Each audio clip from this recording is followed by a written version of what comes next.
B unit, যেটি আমাদের সমাজবিজ্ঞান অনুষদের দ্বিতীয় শিফটের পরীক্ষা চলাকালীন সময়ে তিনি তার Y9Y প্রাইম মডেলের একটি মোবাইল ফোন ব্যবহার করে, যেখানে মোবাইল ফোন নিয়ে পরীক্ষার হলে প্রবেশই নিষিদ্ধ, তিনি মোবাইল ফোন ব্যবহার করে এবং সেখান থেকে প্রশ্নপত্র ছবি তুলে চ্যাটজিপিটি মাধ্যমে উত্তরপত্র বের করে উত্তরপত্র পূরণের জন্য তিনিও সচেষ্ট ছিলেন।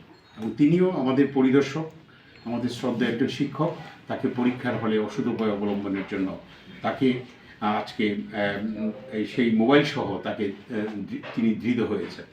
এবং আমরা তার জন্য সুপারিশমালা তৈরি করছি। আমরা কিছুক্ষণের মধ্যে এটি সংশ্লিষ্ট, আজকে পরীক্ষা শেষ হলে সংশ্লিষ্ট সমাজবিজ্ঞান অনুষদের ডিন স্যারের নিকট আমরা আমাদের সুপারিশটা প্রেরণ করব। তাহলে এই ধরনের অপরাধ, এই যে ডিজিটালি, অবশ্যই শাস্তিযোগ্য।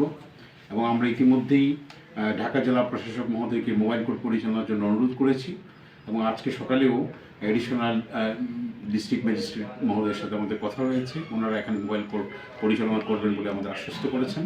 তা আমরা এই ধরনের অপরাধ থেকে সংশ্লিষ্ট যারা পরীক্ষার্থী আছেন সকলকে দূরে থাকার জন্য আমরা আহ্বান জানাচ্ছি।